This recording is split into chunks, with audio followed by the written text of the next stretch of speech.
Christian Community Center. I apologize for this little delay here. Our person who was in charge of handling the technical arrangements went to the inauguration and is still in DC. So thank you for everybody who helped out here to get us set up. My name is Nancy Agafidi. I'm a member of the board of the Cypress Creek Christian Community Center and the program chair for the board. The event you're attending this evening is part of the center's free bi-monthly series of Making Connections lectures. The goals of this series are to connect diverse groups in the community, to connect our history with our present situation, and to connect people with issues that impact our community. And we've had quite a wide variety of topics that we've covered in that series. Following that theme, our speaker this evening is Steve Baird. He is the living history educator for the Klein ISD. If you've ever had the good fortune to visit the Wunderlich Farm site or the museum out at the Dory School, you will realize that Steve is a man of many talents. He cares for all the crops and all the livestock on the farm. He leads field trips so that all Klein fourth graders get to experience what life was like in the early days in this area. And there are thousands of fourth graders. He is the curator for the museum, which has some wonderful displays of our history. And in addition, he organizes a lot of community events. Are you open every Saturday, Steve? Last Saturday. The last Saturday of the month. It's open to the public, so anybody can come out there, but there are also special festivals, heritage festivals, farmers markets, Christmas festivals. So there are many opportunities to go out there and get acquainted with some of the bits and pieces of our history. So we've asked Steve here tonight to help us connect with our roots here in the Klein community. Steve?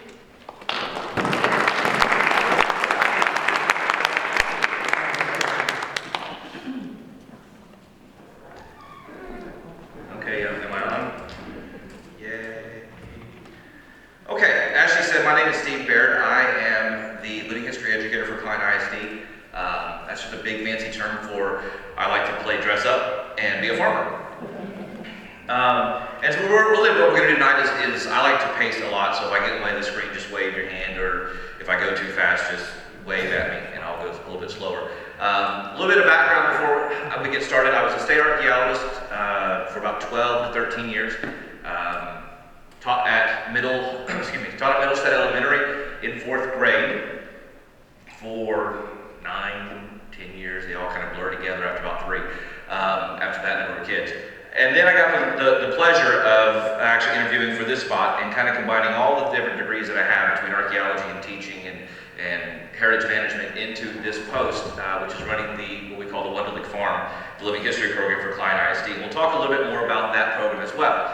And with connecting to our past, really what it is, it's kind of talking about where we came from. There's the old adage of, if we forget history, we're doomed to repeat it. You know, I have 4 children at home.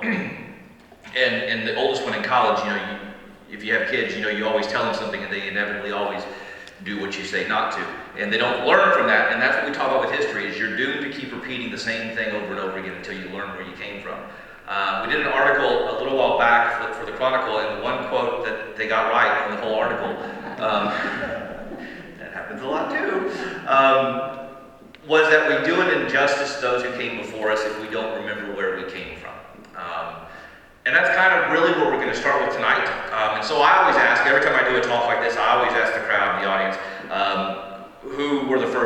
Americans who settled this area? Okay, who were the first ones that settled in the Klein community? Let's put it that way. You would be wrong. That's my favorite one picked. Actually, the ones that first came into this area were the French. The French actually settled this area. They started by way of France in the Louisiana, Lafayette, New Orleans area, and they kind of came into this area about the 1820s, 1830s. They were really here, some of the first settlements in the Willow Creek area. So that's off of 2920, Mahaffey, Dowdell, Willow area. That's where that settlement was. So you have people like the Bonin brothers, or Bonnie, it just really depends who you ask at that moment. This was a newspaper clipping back in the 20s. They came here about 1856, and I just love it because it really kind of shows the 5 brothers that started the Bonin family in this area. There's a cemetery dedicated just to them up Gosling Road, the Bonin Cemetery. It's where a lot of the French settlement is buried. And I just like this one because, well, they look rugged, they look haggard, but more than anything else, Telesphore, the youngest of that, actually served in the Confederate Army. They signed up, as they said, the War of States, and he lost his leg. And wore a peg leg the whole time. You never really hear stories like that outside of Long John Silver's. And so I love it because you have a picture here, and that's exactly, if you look closely at this newspaper article, he is actually sporting a peg leg to it. And so for that time period, to have that kind of element, and it didn't stop him from farming, it didn't stop him from living, just kind of gives a testament to those areas. So since we got the French, and you've got 13 families in this area for the French, Pivoteau and Pilat and Henry and Roland and Bonin and Boudreaux and others that I can't remember at the time. And that's why the school we opened last year in Clyde ISD, we named it French Elementary School. There was a one-room schoolhouse in this area called French School, and it was to serve the French-speaking population. It was to help them out, kind of give them we had a lot of German-speaking schools. French needed their own. And when I look back at the roster and the dedication, there was a French teacher, and her son was French, and all the students were German. So they missed the mark on that one. The French School actually still exists today. The building is still there. It's actually a rent house off of 2920, on Spring Cypress Road. So the building is still there intact, and it actually held up pretty well. So after the French, who do you think came in? You're still wrong. Actually, let me back up. Sorry, I forgot to put this one in here. Back up real quick to the Bonins, and just to kind of give you an area, this is Theodore Bonin right here. Okay, this is the road crew. This is Spring Stubner. Looks great, doesn't it? He was part of the road crew. They have a nice team of mules. You have a fence line here. They're coming down with a grader, and they're literally chopping up the road, and they're coming back and putting oyster shell on top of it. That's how the roads work. Luetta was like that. Spring Cypress was like that. Spring Stubner was like that. So I love this picture because it really kind of gives you an idea next time you go down Spring Stubner and you see all the construction going on, the Target over here and this over here. Go back to this image. And imagine when we complain about TxDOT and how long it took to finish a project. I just want you to think it could be worse. Here's a picture of that same kind of road crew. They would literally camp out at those spots for months on end without going home. As you can tell by all the tents, they're almost permanent structures in the area. They're, faithful companion of the dog. Here's Mr. Bonin right here. We actually have a grader like this at the museum, a little more rustic than that one, but literally pulled by 5 or 6 mules, chopping down the road all day long. And then we get to the Scottish. Not the best picture. I'm sorry, it's not your eyes. Your eyes are okay. It's the best picture we have of Mr. McDougal. Now, George came over here. He got the first land grant from President Houston in 1836 in the area. Once we first became a republic, he got one of the first land grants in the area. Settled with his family. He was actually up there. If you're familiar with the landscape of the area, you go up Steuben Airline, you hit Faithbridge Methodist Church right there. Everybody nod their head. His cemetery's in the middle of their parking lot. That was his homestead. His homestead started at Five Forks up to about Faithbridge, maybe a little bit beyond that. But not only did he come here as one of those first few land grant, he was also a Texas Ranger for about 3 months in 1838, helping to settle that part of Comanche land, chasing the Comanches, doing all that stuff. That was the law enforcement of the area. So he did a big part. And McDougal's, you don't hear a whole lot about him anymore, because unfortunately they had a whole lot of girls. And those girls married people, and all their names changed. And so you just don't see it a whole lot. But recently, we discovered we actually had some other Scots in the area. Mr. Mahaffey. The elementary school that Clyde ISD just opened this year is called Mahaffey Elementary School off of Mahaffey Road. It's in honor of Amos Mahaffey Sr. right here. He actually got here about 1860, but he got into the United States about the 1850s. He kind of circumvented through Virginia. He came into Orange County, that area, Texas City, or Orange County, and then came back up that way, and finally settled in what we call the Willow Creek area, or the Willow area. He died in 1867, didn't settle here very long. He was here about 7 years. His second son, Amos Mahaffey Jr., was 16 at the time, and really became head of household. At the high point of the Mahaffey homestead, he had 1,000 acres under his control in what was called the Willow Creek Settlement. Unfortunately, the only thing of Willow Creek Settlement that exists today is a cemetery. And if you go to that cemetery, as I said, it's right just west of Hooks Airport off 2920, just after the bridge, and you'll see Willow Creek. It's over on the south side of the road for those that are directionally challenged. If you're heading towards Tomball, that would be the left side. My wife yells at me every time I'm like, go south. She goes left or right. So I have to make sure we give both directions here. You'll see some Boudreaux in there. You'll see some Pivotos, some Bonins in there as well. But majority, you'll see a lot of Mahaffey names in there. That was their area. This was what this area used to be. So it's just like this whole area that we call Klein, Texas, and I say this all the time, doesn't really exist. It's kind of sad, because it's larger than Corpus Christi. It's really a school district. Inside of this area that we know as Klein ISD, the settlements, or settlers, used to call it Big Cypress. Big Cypress because they were always at Cypress Creek fishing. That was what they knew it as. So within that area, you had areas like Louetta Village, Willow Creek, Studner, Airline. All these areas were small little townships that were plotted out next to the railroad tracks. And it wasn't until later on, the railroad track didn't really succeed too much in this area, that those plats started falling apart and they didn't really exist. The Louetta Village train station, if you go down Louetta Road, right at the railroad tracks, it turns into Old Louetta, right going north. It jaunts just over that railroad track. Right there used to be a stake that said Louetta. And there was a whole township about to be built out there. Matter of fact, as we talk about the Wunderlichs later on, he bought his daughter a present, a doll and a rocking chair at the Louetta Village train station. He went there to pick up the package for her. Now that we've talked about the Scots, and I'm Scottish, so I always tell, there's a backtrack, Anita Richmond, she's a McDougal, she'll call me every now and then, and congratulating me on the job and so forth, and I made sure to tell her, I said, look, I'm Scottish, so I'm going to make sure the Scots get their fair shake this year. So I'm going to make sure that we always talk about the French and the Scottish coming first, because if we're truly doing our part of where we came from, we have to acknowledge all of those ancestries that came that we are made up of. It's not just the German, even though they were the prevalent area or force to be reckoned with in this area. So I threw in a few pictures of Germany where they came from. Fudingen, okay, looks just like Klein, Texas, doesn't it? That's their winner. This is ours.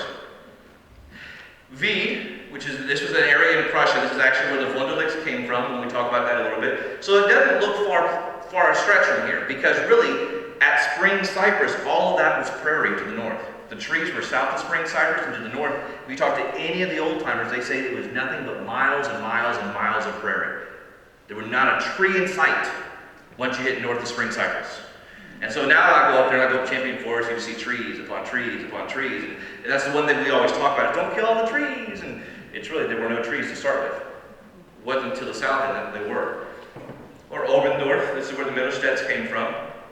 So again, what happened in about the 1840s is there was a lot of or upheaval in Germany going on. There was a lot of civil wars going on. There was a lot of fighting, because you had all these little city-states fighting for power and different emperors fighting for each other. And there was a political movement of freedom and expression, and a lot of the Germans said, we can't live here. Matter of fact, I read an old letter from Johann Wunderlich, and what he talked about was how he was able to cut any tree he wanted to here for lumber. Because back in Germany, you had to be nobility or aristocracy to cut the lumber to build your house or to have a fire. So they couldn't make a living anymore. The Germans in the 1840s, they'd had enough, and so they packed up, and at that time, Texas was just now part of the Union. We had land to give away, and the United States was trying to bring more people in here to keep the Spanish, or to keep Mexico from coming back in to claim it, and so the Germans were coming here in droves. And the first few Germans that came in here, guess what? They didn't want this area. They landed in Galveston, and they all wanted to go, guess where? Hill Country. The Braunfels, Fredericksburg.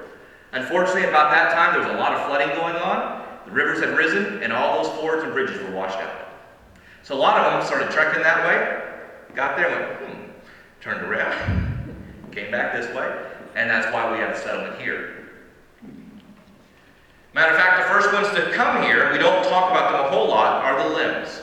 The Limbs came in the 1840s. They were some of the first ones to get off the boat to come to this area. And I do this picture just to show, and we left some of them in German just so in case you're practicing German, you want to learn a little bit, you can find some stuff. Guess what this word is? Hey, very good. German 101. That's about my extended German too, by the way. And then it's the hay wagon. But I do this to show the type of work that we have. Part of connecting with our past is also understanding what they went through on a day-to-day basis. And I understand that a little bit better each and every year that I do this job. Because I've told the students, and I've told the teachers, and I've told administrators, they always ask me, why do you do it this way? I said, because how do you teach it if you don't do it? So when I'm plowing the garden, I'm still plowing it with a hand plow, all the way through. We're teaching a horse right now to pull a plow to do a bigger garden. Because, that was not my job description.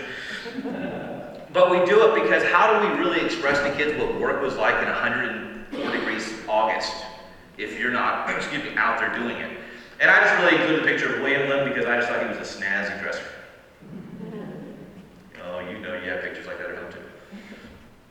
Then we talk about the Tice family. They came in next. 1846 is really the year that the Tice family came in. And they really settled in the Rose Hill, Tomball area. That's where they started. And for one reason or another, one of the cousins or one of the nephews decided to leave, and they said, we're going to go over to this area called Big Cypress.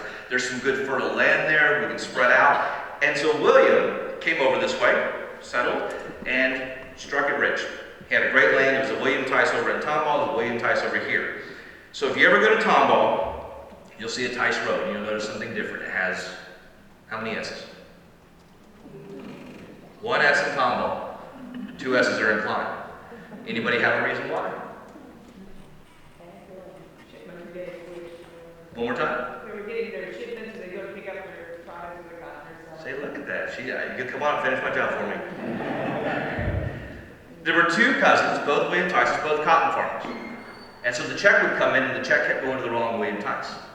And so the ones that lived over here in this area decided to add a secondary S to it. And to this day, you still have the 1S Tices and the 2S Tices. And that's really what they do. That's my kin from Tomball. And we're the 2 S's. And so that's how you can tell where they settled and where they started. And then we get to Jacob Tice over here.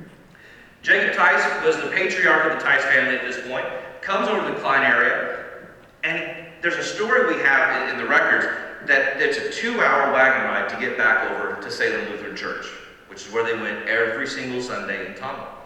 And so every single Saturday night, they said you would see Jacob riding with his family in the wagon. They'd go stay with friends and family, go to church.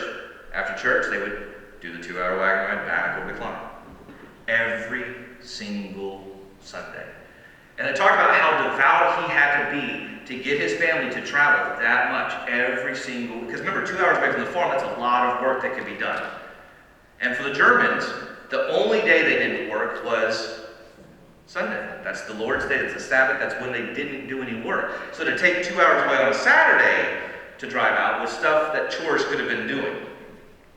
And so finally in 1874, Jacob Tice got together with several of the others, the Brills, the Limbs, the Wunderlichs, Bunshausen, and there's 13 original names of the charter, got together and said, we need a church here, locally, that we can come together at.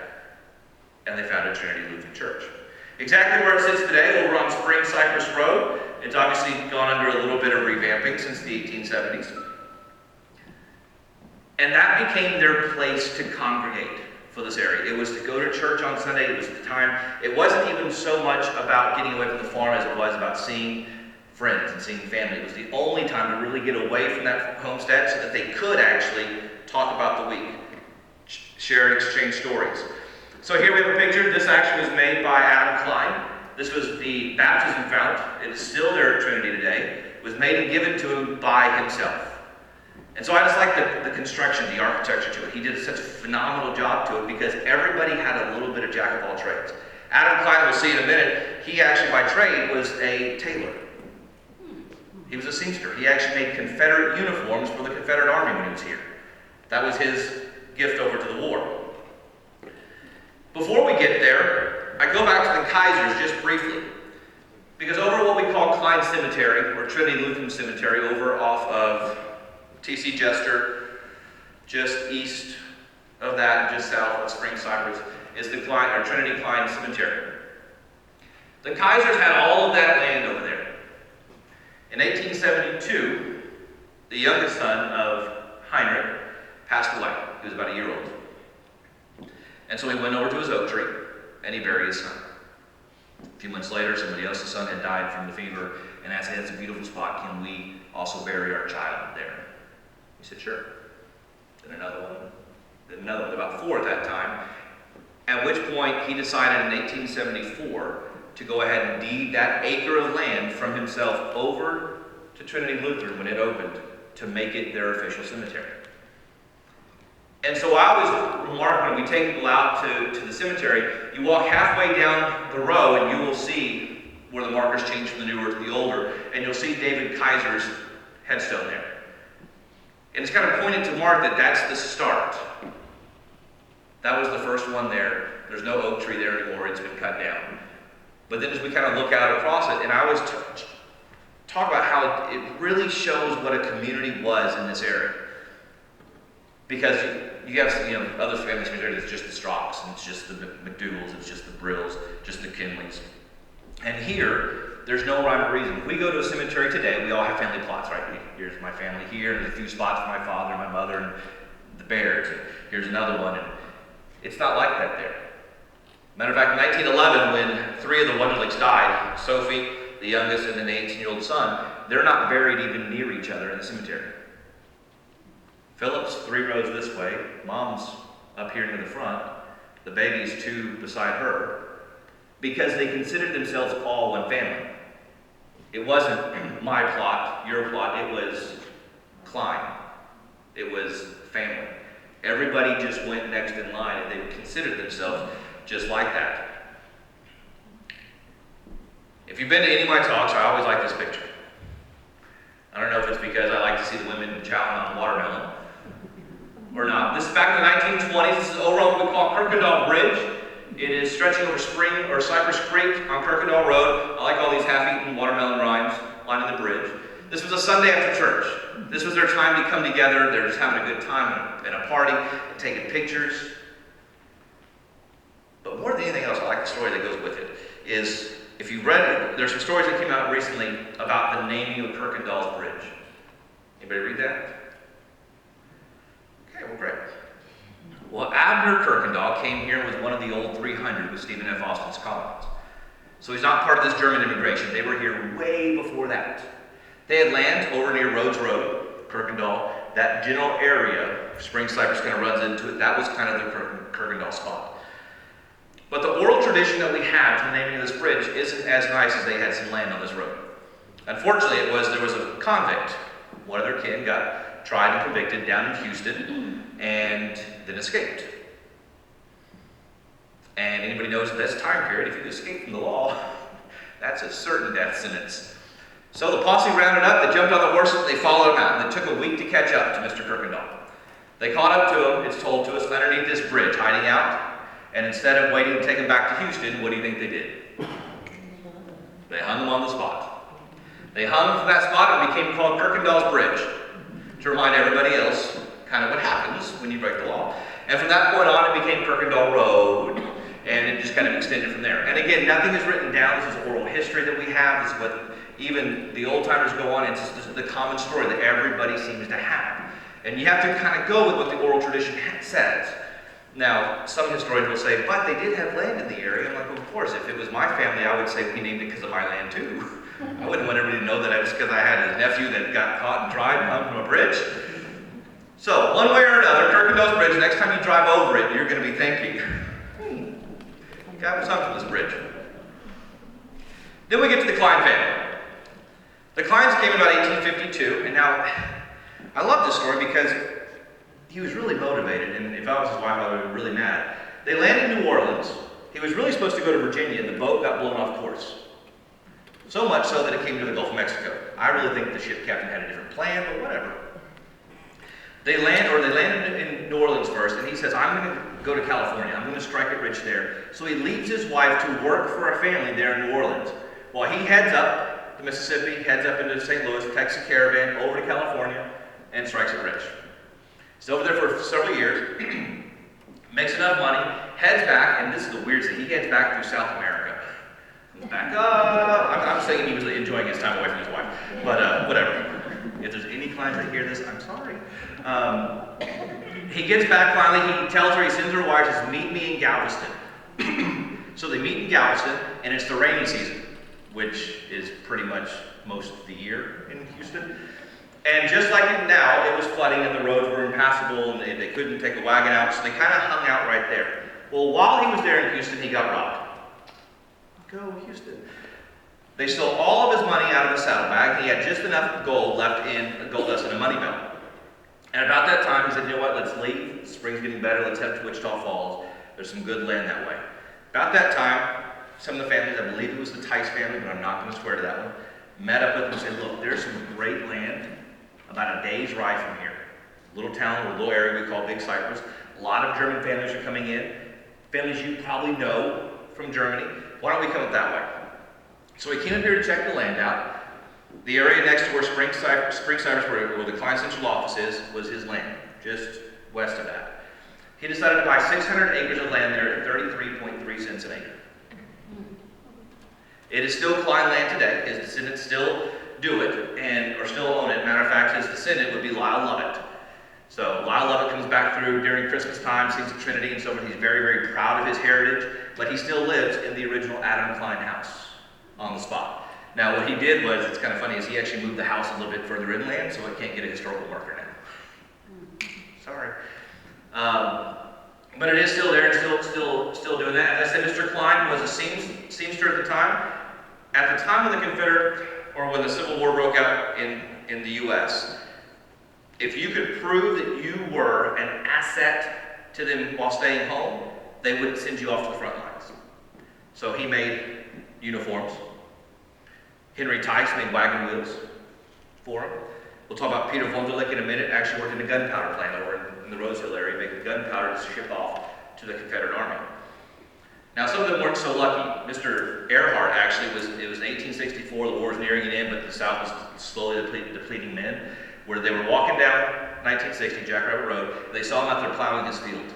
They stopped and they yanked him directly out of that field, put him on a horse, and sent him off to Houston to be conscripted into the Army. His wife had to actually pick up the plow reins and finish plowing for the season. Because they were so desperate for men at that point in time, it would send them off. Well, this is what your local post office looks like, isn't it? It's a successful drink to a mail delivery gone great, I'm assuming. Well, Mr. Klein had the great idea in the 1880s that we needed a post office. At this point, the only post office was downtown, and so he had to take a day-and-a-half ride to Houston when he wanted to get the mail. And he would collect everybody from the area, he would come back up to his homestead, and people would come and get it. Now remember, I said it's a day and a half to get to Houston. That's a day and a half to get back. So you got 3 days of travel time by itself. So 1880s, he gets a little tired of doing that. So he says, you know what? Let's ask the government, we need something here locally. So he sends it off, and on that card it said name of town. Well, he left it blank because there is no name of town. It's just a bunch of farmers making a living. And so the government, in their all-wise infinite wisdom, said, well, you're the one asking for it, so we're going to name it Klein after you. And so people ask us today, you know, why do we call it Klein? He wasn't really the first one here. Why not Lim? Why not McDougal? And I'll joke with Butch all the time about this because I'm like, why isn't it Tice? I'm like, because y'all were too lazy to fill out the card. Had you filled out the card first, it would have been called Tice instead of Klein. And so he was granted, in 1882, he was granted a post office over on Spring Cypress Road. It operated out of the Blackshear General Store. So if you go down, you'll see a B&M Auto right there. It was just across the street from that. There was the Blackshear store. And the very first postmaster for it, guess who? Was none other than Charlie Klein, one of his sons. Now, just to kind of give you an idea how we name things around here, we name things so we remember. So who's ever driven on Tice Mail Route before? Every day, come on, woohoo, thanks. Show me your way. Well, we do that because that was the delivery route to the Tice house. That's it. So he would come down Spring Cypress, he would deliver mail to William Wunderlich, over to Peter Wunderlich, and then he would hook at Ticewood over to William and some of the other Tice houses. So it was the Tice mail route, is how it gets its name. The Tice mail route from about Tice Elementary School all the way to Louetta is completely new. It really went from Ticewood up to Spring Cypress, was the original route. But that's how we got the name. Same thing with Student or Airline. It was two villages or two little townships, and we stuck them together. Now, the Crons, I do this, and I decided to include them because I was just finishing up a museum's session, preservation work for the Cron family. We just had 2 of them pass away, and so we got a whole lot of photographs in. Tons and tons and tons of photographs. But does anybody know who Christian Bale, the actor, is? Please. Does he not look like that? We have the original oil painting, which is more just William and Hulda's head, right? And it's in the museum. And every time I look at it, I don't want to say it's Batman. Always, because that's his latest role. But they came down here. Matter of fact, we have the wagon that he gave his son, Simon Cron. So Simon is the son to William, and then Simon's son is Earl. Earl's house was just next to Hooks Airport. His wife was Lil Cron, her maiden name was Kreinhop. They both just passed. Earl passed about 2 years ago, and Lil just passed away about 3, 4, or 5 months ago. So with that collection was a whole lot of photographs. Photographs of people that we've been looking for years, that were all tied in. Because the one thing we've learned about this community is they're all tied together. If I speak bad to a Tice about a Kreinhop, I guarantee they're related. So we've learned just not to speak ill about anybody. Because they all are all related. I made a joke one time that it'd make a great Jerry Springer episode. Because it's just one stick and they're all connected to each other. You know, we do a Deutschfest, a German fest every year for the district, and we'll do a roll call of names, and people will raise their hands or stand up to acknowledge that that's one of their ancestors. And half of the audience stays standing for every single name. And then they'll remind us which names they didn't call. I'm like, you're still standing, it's okay. We have several like that. So I just kind of like to look at the difference. For me, it's the difference of style and dress, to go from early teens and 20s to the 40s, 30s. And I hate to say it, but the Crons had large ears. So I always can pick out Simon in any photograph, and when I'm looking through, if they're not labeled, I always look for the ears, because every single time it's Simon. The Kriegel Sawmill, just to kind of give you an idea, I'm showing you how all these connect in this area. Middlestead is just down the road from here, okay? Klein Green and Lyons Road, that's Middlestead Elementary School. Where that school sits, and I used to teach, is where the Kriegel Sawmill used to sit. It was right there where the school is, which if you know anything about the geography, that's the area that was flooded during those tax day floods, all the way through Meyer Park up to the school about. So now we know why the sawmill was so far from the river, because sometimes it made it all that way up there. But I like to show it just because you can see the amount of people it took to work. When we talk about lumber, remember I said you had to be nobility in Germany to cut the tree down, just for lumber to build a house. And here, all the lumber they wanted was free. So just like on the homestead that we run for the Wunderlichs, they cut all the pine lumber from that farmstead, had it shipped down to the sawmill, cut up, and then brought back for building material. And it's sitting right in our backyard. Right where Champion Forest Baptist Church was the Strock sawmill. So they were kind of competing on opposite sides of the river, back and forth. Anybody gone fishing in Cypress Creek lately? Can you believe that used to be pulled out of Cypress Creek? If you can't see it, there's a nice one. It's almost as tall as he is. Now we've gone fishing there before, and we've never pulled anything like, you're talking this size, but this is what Cypress Creek was, and this is where they get a lot of the food came from. This is why it was Big Cypress. It was a main staple to their food supply. They could can the fish, they could preserve it, smoke it. And then in the 1828s, in that area, this area decided to consolidate into a bunch of one-room schoolhouses. A one-room schoolhouse to serve over 400 students. That sounds great, doesn't it? 400 students. We got 4,000 fourth graders right now. There were up to 9 one-room schoolhouses, and then one general high school known as Rural High School Number 1. Now some of those schools are like this. It's Oak Grove School. And these schools usually served, I don't know, about 3 families. So if you look at a name of who's who on one of these plaques, it'll see the same last name over and over again. Because it was really whoever was within the 2-mile radius that would walk to that school each day. And when we're talking to the kids at the farm all the time, we talk about, you know what, you didn't go to school every day. And of course, they're like, great, sign me up. Until they learned exactly what that entailed. They went to school 3, maybe 4 months out of the year. Tops. Girls usually didn't really go a whole lot. Here you have stuff because we're hitting that time period where they were starting to come in the 20s and the 30s. But when it first started, they weren't coming in. Because you were needed on the farm. And as I explained to them, that first you had to go out and cultivate that field with a mule. And then you had to use the harrow to break up all the dirt clods. Then you had to take the plow and go ahead and plow each row. And then somebody had to go behind you and plant every single row. That's 2.5 months. Then you go to school for the 60 to 90 days for that crops to grow in. Then while you're done, then when they come in, you go back to the harvest, do it all over again. Then you go back to school. All of a sudden, the kids aren't really excited about that 3 to 4 month window. Here's another picture of Oak Grove. They dress fancy for this one. And really, I apologize for the lighting too, because it looks like a lot of the women don't have faces. Oak Grove and Hildebrand. So imagine a schoolhouse, and this is the number of students you have. And I know there's some teachers and administrators in this room, and so we can all appreciate that, wow, a class size with 5 people. Yes. That'd be great. Here's another one from the Hildebrand Schoolhouse, and I love this picture. And we just finally, honestly, this picture we got from the Tron family, have all the names of these kids now. It's the first time we've had all the names. And so this slide has been in all my presentations before because I love this one. I call him Little Johnny, because I wonder what he's doing. Like, is he pulling something out to put the girl's hair in front of him?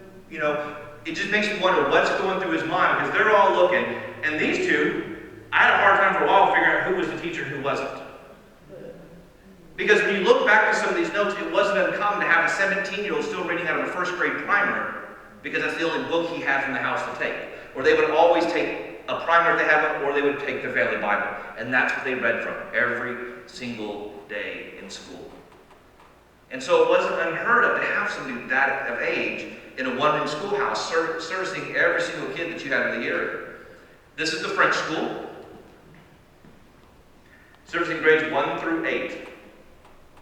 After 8th grade, if you wanted to go on to something higher than that, you were going to be a teacher or a pastor. Most everybody just wanted enough education so they could read, write, sign their names, do their taxes, and run the farm for mom and dad. This is 1924. The teacher's name is Miss Stella Matthews. She is right over here. I guess she's removed because it makes her look like she's a teacher. Because these girls look about the same age, and he looks older. But it also lends a little more understanding when we look at Little House on the Prairie. And you have, you know, Laura Ingalls going in, and somebody, there was an episode, I always seem to be, it's the only episode I ever catch on TV for whatever reason. And she's being the teacher, and one kid goes, "How old are you?" And she's like, "Old enough to teach." But he's older. The student was older than the teacher at that time, because it wasn't unheard of to have a 16-year-old teaching class. And then in 1938, this area decided to consolidate from Rural High School number 1 and change the name to Klein High School in honor of Adam Klein. So Klein High School was originally located on Spring Cypress. If you go down that way, you have the central office building. It was just west of that building. There's a white building there. It looks just like this now. That's where we house all of our network operation, all of our IT operations for the district. They tore the building down, and then they rebuilt it to look the same, so it's kind of funny. I laugh every time I go by. But this served everything from first grade all the way to seniors. It opened with an opening enrollment of 80 students. The graduating class the first year was 12.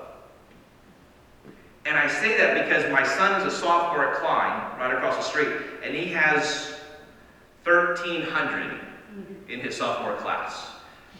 My son who just graduated last year graduated 960. You know, we're talking 3,500 students in these schools, if not 4,000 at Klein Oak, Klein Collins, and had an opening enrollment of 80. Just to kind of tell you where we have been to where we're going. But the one thing you'll see always over that is Klein ISD is always about education. It was always about being the first. It was when it first consolidated to those 9 one-room schoolhouses and that one high school, it was considered the largest district of 88 square miles in the entire state. So we've always been at the forefront of education being first. And I love this because this is Klein High School's 1950 baseball team. Now there's that many kids sometimes in the dugout I've seen. So I mean, I just love it because it's kind of a who's who in our community, and I always post this picture and just to kind of look at it. You have the high school in the background, here's the coach. And for me, it was a simpler time as I see that picture. You know, there wasn't really a whole lot of words. Plus, I like the car in the background. Then we jump back over to Wunderlich real quick. As I said, the first Wunderlich, Johann Peter Wunderlich, came in 1852. Met his wife shortly after he got here, Marie Catherine Hophius. They had 5 kids at first. The war broke out. He got conscripted. We have his conscription papers into the Confederate Army. And they said, you're going to work in this gunpowder plant over in Rose Hill and Tomball. He was working, and in 1864, it caught fire. Now, what's funny is the dates on here are wrong. It says 1863, but we know it's wrong because 2 months after it blew up, his last son was born. And Peter was born in 1864, 2 months after his dad died. There's a nice memorial. Matter of fact, in May, there's a Civil War reenactment kind of battle that takes place at this site in March, April, or May. But because of that, Peter, the youngest, grows up. Him and his brother Wilhelm actually join forces. They become the farmers of the area.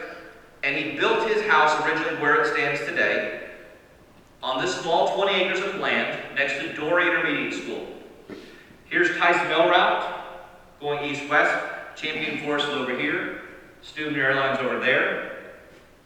Dory Intermediate School. Well, this 20 acres was given to Peter by his mom. She split the land between his oldest brother and him, being the youngest. Everybody else went off and married teachers or became a pastor. This house right here is Peter's house, and exactly where it was built in 1891. Now, in our community, there's only 2 houses still on their original structures or original locations where they were built. Peter's house and the Martin Frank house that is just north of Faithbridge Methodist Church. Those are the only 2 that haven't been moved from somewhere. That is his farmhouse today. He built it as a 4-room house for his wife Sophie Krimmel. They had 12 kids in that house. 6 boys and 6 girls in 4 rooms. Yeah, that's great. His oldest son died. 3 of his girls passed before they were the age of 3 to it, so I guess it alleviated a little bit. He added on a little bit later after his wife passed in 1911 from typhoid.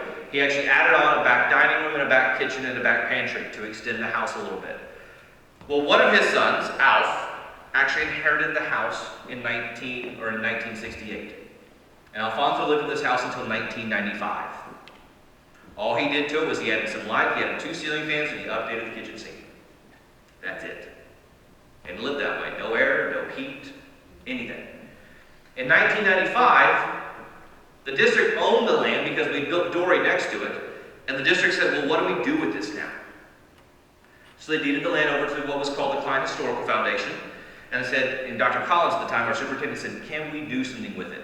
Dr. Severance, who wrote the book that we have for you outside, at a purchase, said, let's turn it into a living history museum, and let's do it for 4th graders. 4th graders in the state study Texas history, so does 7th grade, so I don't know why we decided for 4th grade, because I like 7th grade better. No, I'm just kidding. And they said, let's make it a living history museum out of this house.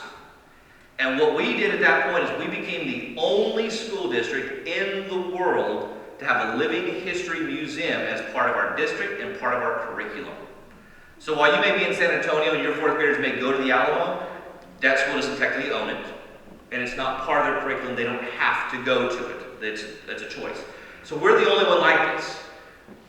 Since that time, this is the original structure. We have an original tool shed in the back. That's the original well that Mom got typhoid from. Then we have the original barn in the backfield from that. Other pieces have been added over time. So on this 20 acres, as we said before, every 4th grader gets to come through on a 2-hour field trip. That's 4,000 4th graders at 31 elementary schools right now. That's a lot. And then we also open it up to other schools if we have time, like Trinity, Abercrombie Academy, Northland Christian, I have a school from Spring Branch coming in March, that we charge a small fee for. Now when I say that is, we are the nonprofit side, which means that Klein doesn't finance anything that goes on out here. They pay my salary. That is it. Everything else out here is run completely on grants, donations, and fundraising. 150%. So this was actually one we did at Christmas. It was a candlelight tours we had. So she's actually doing some of the weaving loom completely by lanterns. So we had everything set up in each house. Each house, we have 4 now, shows a different time period. We brought other houses from our community, from the settlers, back to the property to make a full-fledged 20-acre museum. So we have Peter's mother's house from the 1870s. We have the Hildebrand house from the 1880s, and it shows 1940s, World War II. We have a 2-room schoolhouse on site now, and this house we actually show about 1918 inside of it. When the kids are here, we make them work. And what's funny is they're excited about chores for the first time ever, and then they get home and they won't do it. So here we have one of our notes, we all like to play dress up, actually having the kids weed and prep the garden. So we had some stuff still growing back here in the rows, and they're coming through some of the areas and getting some of those weeds out so we can cultivate the row again. We needed them to see how hard it was just to grow food. Because they thought, why can't we go to H-E-B? And I just tell them, all I know is a K-L-E-B, the klebs. I don't know if an H-E-B. Filling up the bathtub from the well.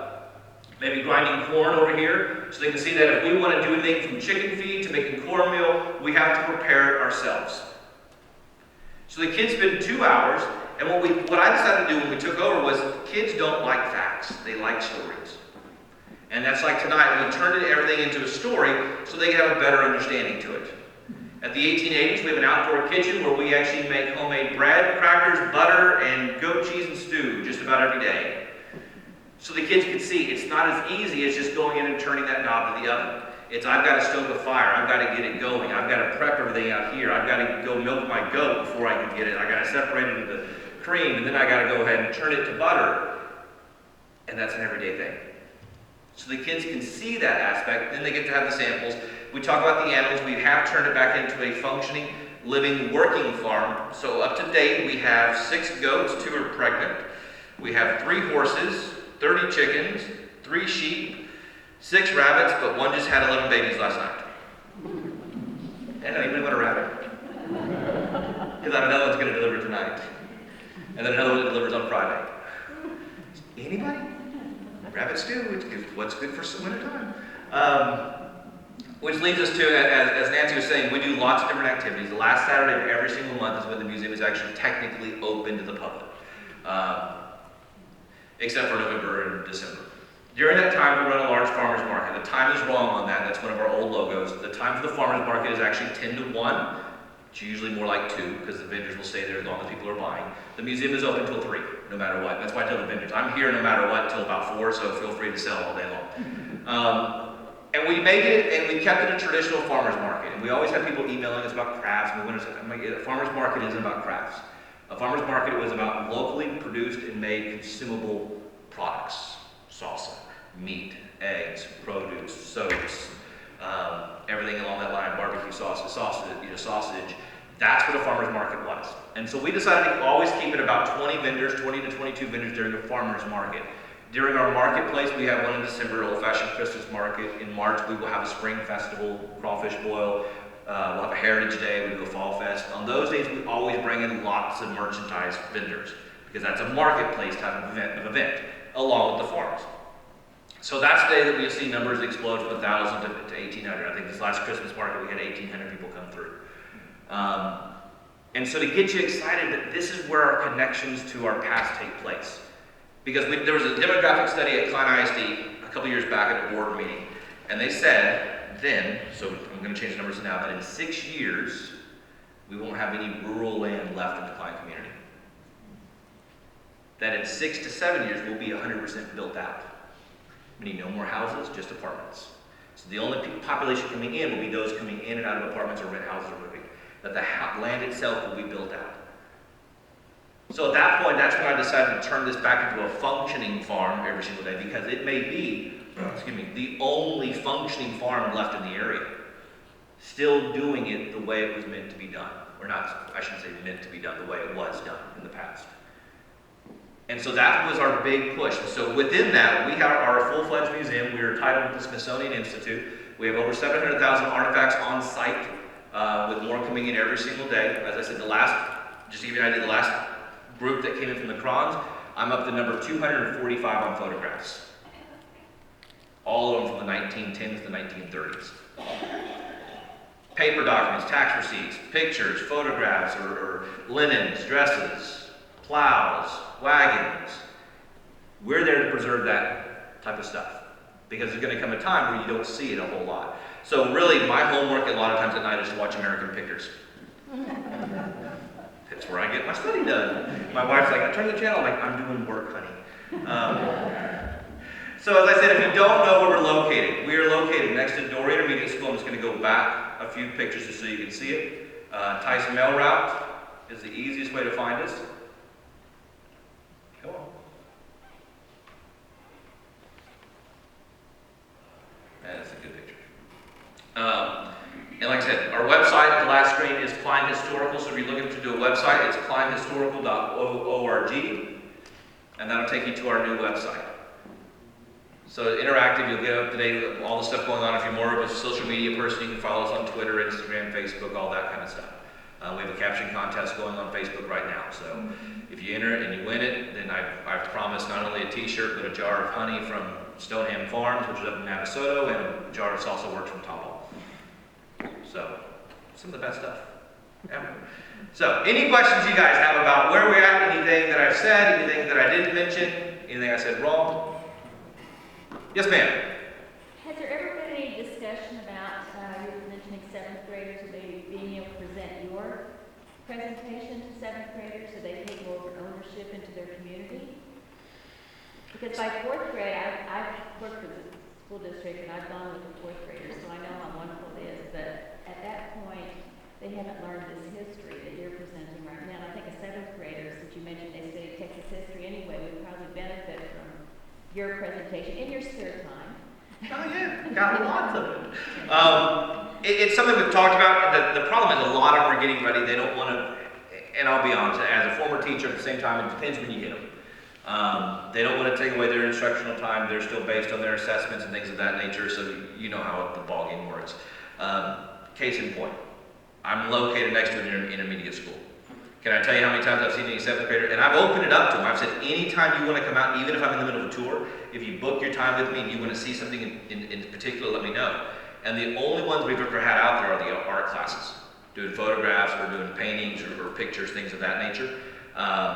One time we had someone that were doing World War I or II, and I said, come out to the museum, I have a great World War II thing, and I have a record player of all of Hitler's chants going on. And I mean, I've got the boots from World War I, the blankets, and I've got pictures of the family members in these parks. Matter of fact, Paul Hostler is the only member from Trinity that died in World War II from our community. So, you know, and I just learned that the other day because I got a picture from that Cron stuff, and it was his memorial service, and there's a little note from Earl on there that he was the only member of Trinity's congregation to pass from World War II. And so he's buried actually not far from where David Kaiser's tomb is. But again, I'm right next to a middle school, and I can't get them to step 20 feet across the fence line to come enjoy it. I'll get the developmental kids out there to see the animals, but that's about it.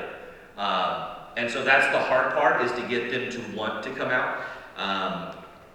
And again, for another school at that point, and even getting me to come talk, it's giving away some of that stuff. I do actually go to Collins and Oak to their, I don't even know what they call it anymore. At Klein High School, it used to be called PALS. It's the ones that want to be teachers as they grow up. So we've gone over there and talked about the change of education in the district with them every single year. So we're slowly trickling in. And I'll be honest, for the long time, not a whole lot was done as far as promotion for this. For a long time, I don't think the district knew what to do with it in full retrospect.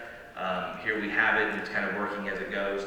I kind of came in and really turned the apple cart upside down.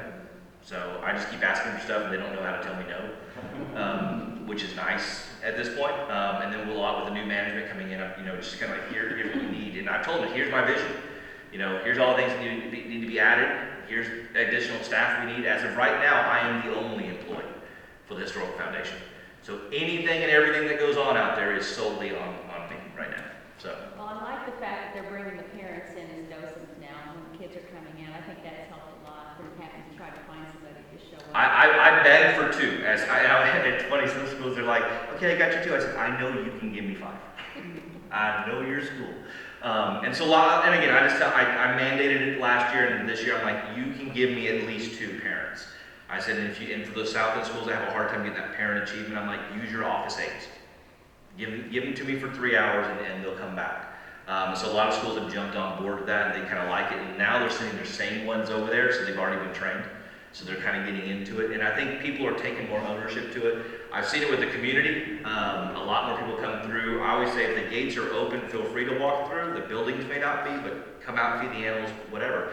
And we'll have a lot of people come through with grandkids and stuff, and I'll post on Facebook, hey, today we're open, the grounds are open till 5. If you want to come out for a picnic, lunch, feed the animals, that kind of stuff, do it. So a lot of time now, I'll get phone calls, hey, look, something's going on out here. And so a lot of people are now looking at it now as an investment, as a museum, and not just as something that's in the neighborhood and it's a dog park. So, yes, ma'am. What is the origin of Luetta? If you ask Butch Tice, there were 2 brothers named Lou and Etta, but we have yet to find that in documentation anywhere. And he sticks to that. He swears that there were 2 guys, he cannot remember their last names, but there were 2 brothers named Lou and Etta. And I have not found the documentation yet. He can't tell me where he's heard it from, and Butch is 88 years old, and so I just kind of go with it. So I'm not sure. In all honesty, I don't know. I know that Butch wrote a book called My Life in Klein that most libraries have nowadays. And there's a picture of him standing at that spot pointing at the sign that has Luetta on a wooden placard. And there's a map out there I have in my office, matter of fact, that has the old township plaque of Luetta out there. So, and it was literally right between Luetta and Spring Cypress. Yes, ma'am. What are the hours that the farm is open the last Saturday of the month? The farm will be open 10 to 3. Okay. The farmer's market is usually 10 to 1, 10 to 2. It just kind of depends. Some vendors will stay until the last person stops. And what happened with the market is we did it till 2 before. And what we saw is at 12:30 we left for lunch and nobody came back. And so I told the vendors, I'm like, why sit here and waste your day for an hour and a half if they're not coming back? I said, I'm stuck here. And then as progression has gone on, as we've gotten word out, this will be our 3rd year doing it, more people are coming in and more people are staying longer. So as people are still shopping, vendors will still stay. Some will pack up at 1 and leave no matter what, but most of the vendors will keep there until you're done shopping. Why is it spelled Kuykendall? I get that question every single time, and I go, oh. Because the Germans don't know how to spell. No, I really don't know. The only thing I can attribute it to, one, is there's a lot of Kuykendalls in other areas, and it's all spelled the same way. I thought for a while maybe it was during a census record, and something got mistranslated. My wife is a Klein, and it's K-L-I-N-E. But if you go back far enough, it was K-L-E-I-N. And during a census record, somebody said so-and-so Klein, and they just wrote it wrong, and it stuck. On there. And we'll see it, the Muellers that are in our area, M-U-E-L-L-E-R, a lot of the records on the tax receipts say Miller. And so you start, as you do it so long, you just kind of keep it. So I wonder if the Kuykendall for a while there was an R in there somewhere, and somebody pronounced it in their native tongue, and it just kind of changed. Because if you really look at how our families are spelled, we don't call them anything like it, and the families don't even get it now. At Deutschfest, I have to say it in German, so when we're doing the roll, I say, Punla, they're looking around like, who's that? And it's Kinley. But what we call Kinley is really Punla. Dory is really Dura. I would say that's like the explorer. But they don't get it anymore because the pronunciation has changed. So if I was to say Dura, I never would have spelled it D-O-E-R-R-E. And so I'm thinking maybe at some point in time somebody said it as it is supposed to be said, and the spelling probably changed. I'm from Cincinnati, and there was a lot of German there, and we had that spelling, and I had a student in my class who was Kuykendall. See? So I almost wonder if the pronunciation is not off, and we just, come on, who here still says humble? Okay, when I first moved here, everybody knew I was a transplant because it was still humble to me. And it wasn't until you're here for a while, and I'm like, no, it's humble, because when I'm reading the Bible, I don't humble myself. So it's that pronunciation that comes to it, and it gets ingrained for so long, it becomes the status quo. So that's the only explanation I can find out to it. I've yet to, but every spelling I've found in every record, every oral documentation, it's all spelled that way, like Kuykendall. Anybody else? Going once? Going twice? Sold.